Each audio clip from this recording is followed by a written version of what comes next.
Réception un peu chaude quand même, parce qu'il y a de nombreuses banderoles des groupes de supporters, sans doute vexés par la bonne baffe reçue à Bergame face à l'Atalanta. Mais Marseille a gagné quand même ce soir. Tiens, je précise que l'Atalanta a gagné en championnat ce soir contre la Roma 2-1. Match très important pour la 5e place contre la Roma. Ils continuent sur leur lancée. Ouais, ils ont une finale aussi de Coupe d'Italie à disputer, d'ailleurs contre la Juve, me semble-t-il. Ouais. Leur fin de saison là. Bon, l'OM a vraisemblablement.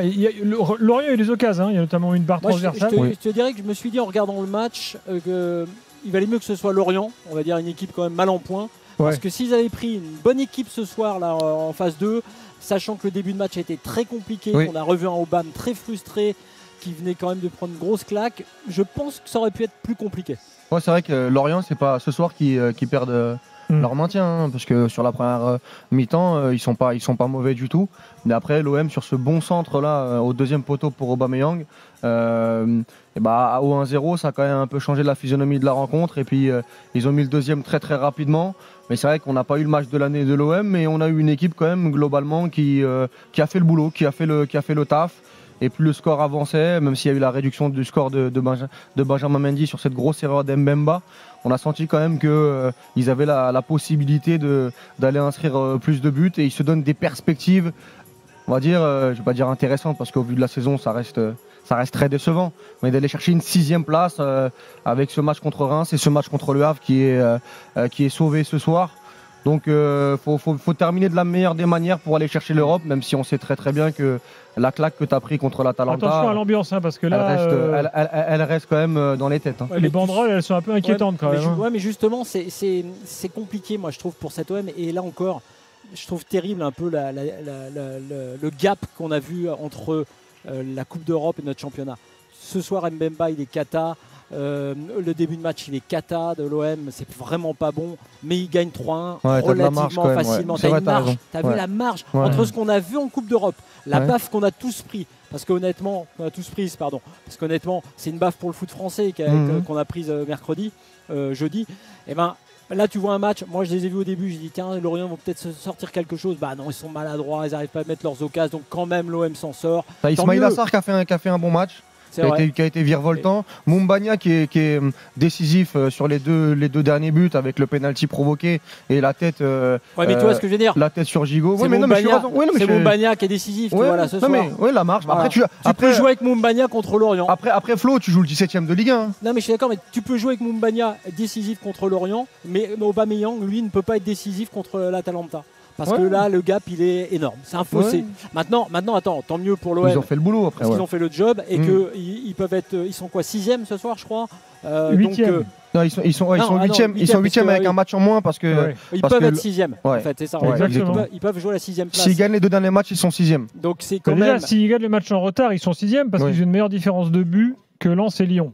C'est ça. Bon, bref, en fait, le but pris par Lens pour ça, encaissé à compter. Effectivement. Et j'ai vu Longoria à la fin du match qui montrait le téléphone à Benatia en disant Lens égalisation. Donc c'est bien que ça les intéresse. Ils pourraient fold totalement la fin de saison et d'aller chercher au moins la meilleure place, même si par rapport aux ambitions qu'il y avait en fin de saison, en début de saison, en Coupe d'Europe, même si c'est la Conférence League et que tu es 7e, si le PSG gagne la finale de la Coupe. Ça sera peut-être plus équilibré que ça va être chaud parce que là, les débats qu'on va faire avant la finale de la Coupe, Gilbert, je sais ce que ça va être. Ça va être, il faut absolument que le PSG gagne parce que ça va se retourner encore en disant ah bah oui attention, et c'est vrai d'ailleurs là pour le coup, c'est plus la même saison. Si t'as pas Marseille est 7e et finalement Paris perd en finale. C'est vrai que moi j'avais dit saison réussie, bon elle restera bien meilleure que sur les années précédentes pour le PSG. Mais franchement, faut qu'il gagne la Coupe. Mais si tu gagnes pas la Coupe, c'est une fin de saison quand même cata. Mais c'est vrai que pour Marseille.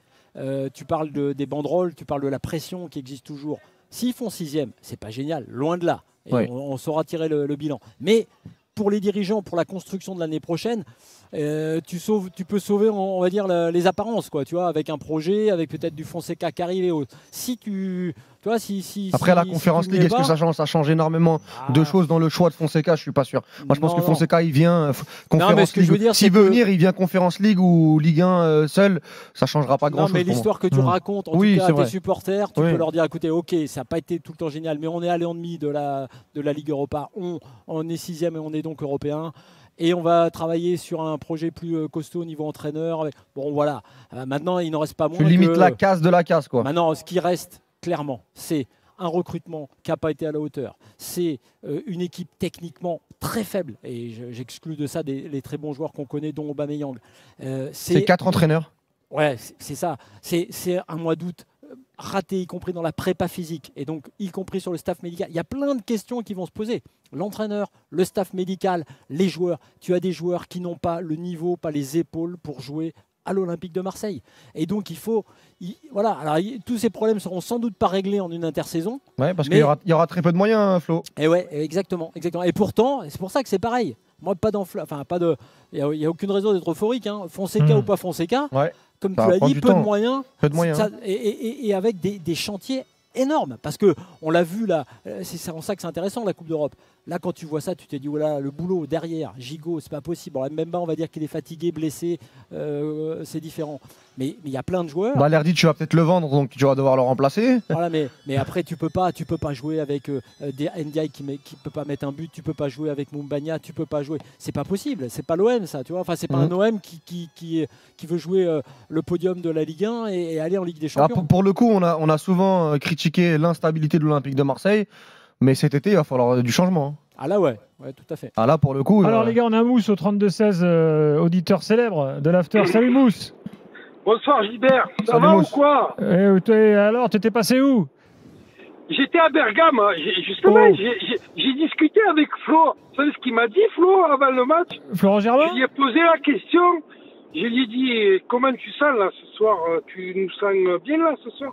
Il m'a dit, on a passé une grosse semaine, bon entraînement, et surtout celui qui a impressionné tout le monde, Ndiaye. Ndiaye.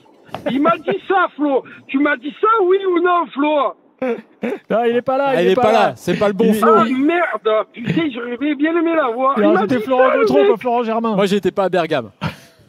Mais moi j'y étais, par contre j'y étais. C'est la première fois où je prends un taxi, le mec il m'a dit, Massilia, non, je dis moi je suis pas de Marseille, je suis pas de France, je suis de Suède. J'ai dit c'est la première fois de ma vie. Oui, c'est vrai que t'as l'accent de Stockholm.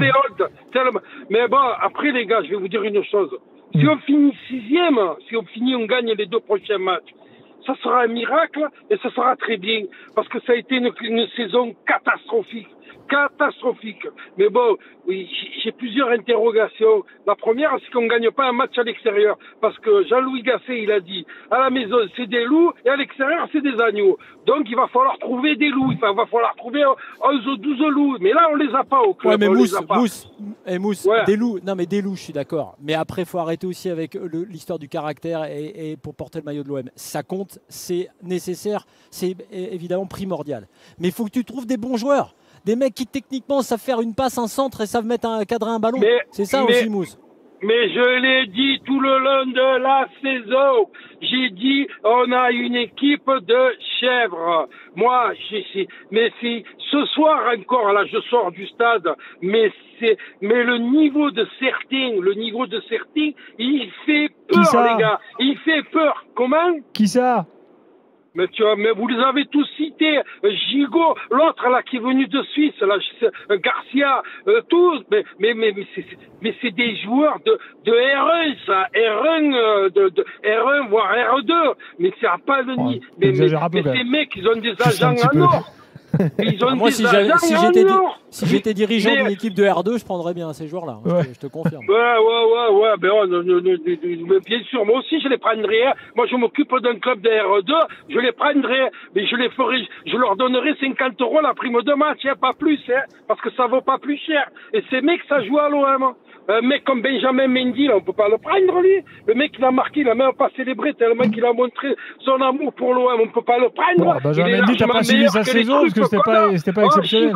Gigot, c'est joueur, ça. C'est joueur. Gigot, tout le monde l'adore à Marseille. Il n'y a que toi qui l'aime pas. Le plus où je sais. C'est pas le plus technique, le football le plus technique de l'univers. l'univers. Si tu en connais des techniques, là, tu me les montres. Mais écoute-moi, moi où je suis inquiet, on va repartir avec quoi? Avec quoi?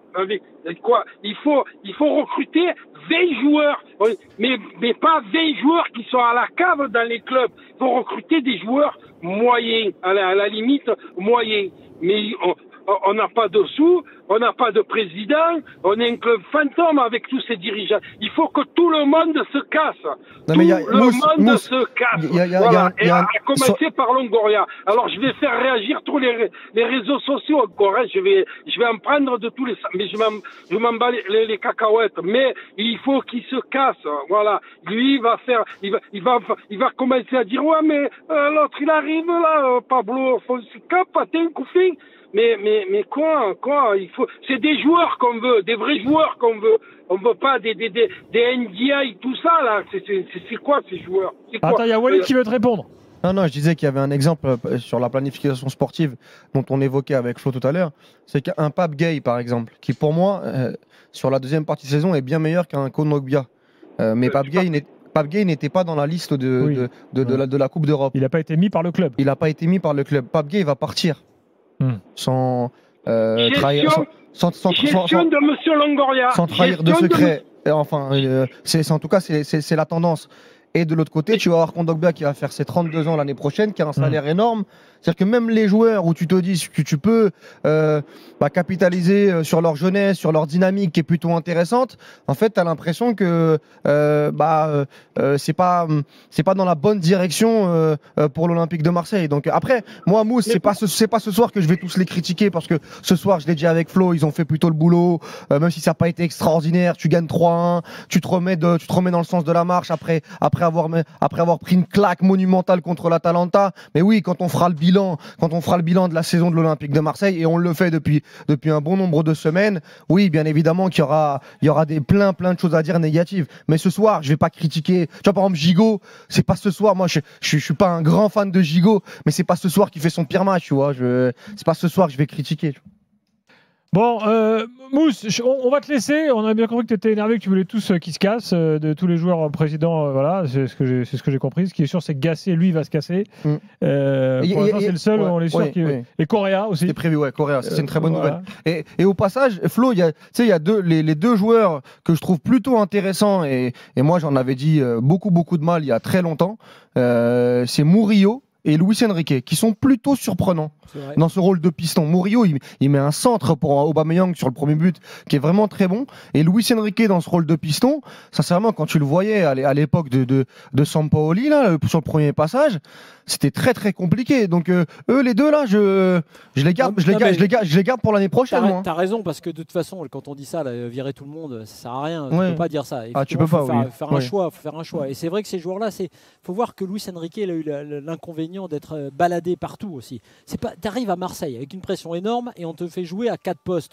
Tu peux comprendre que tu as besoin d'un petit peu de temps d'adaptation. Surtout quand tu viens du Brésil, que tu es jeune. Bien sûr, et c'est un bon joueur, c'est clair. Après Murillo, effectivement, un peu plus irrégulier, mais là aussi, c'est plus intéressant que les joueurs qu'on a vus récemment. Donc... je préfère Murillo à Ulysse Garcia, oui. Oui, carrément. Et par contre, c'est vrai que en revanche, là où je le rejoins, Mousse, c'est sur des joueurs comme Ndiaye. Si tu veux, pour moi, ça, c'est typiquement le genre de joueur qui, y compris en termes de pression, ne peut pas résister à tout ça. Il a été et je comprends aussi ça. À un moment donné, c'est comme ça. Il n'y a pas de honte. Tu ne peux pas jouer là.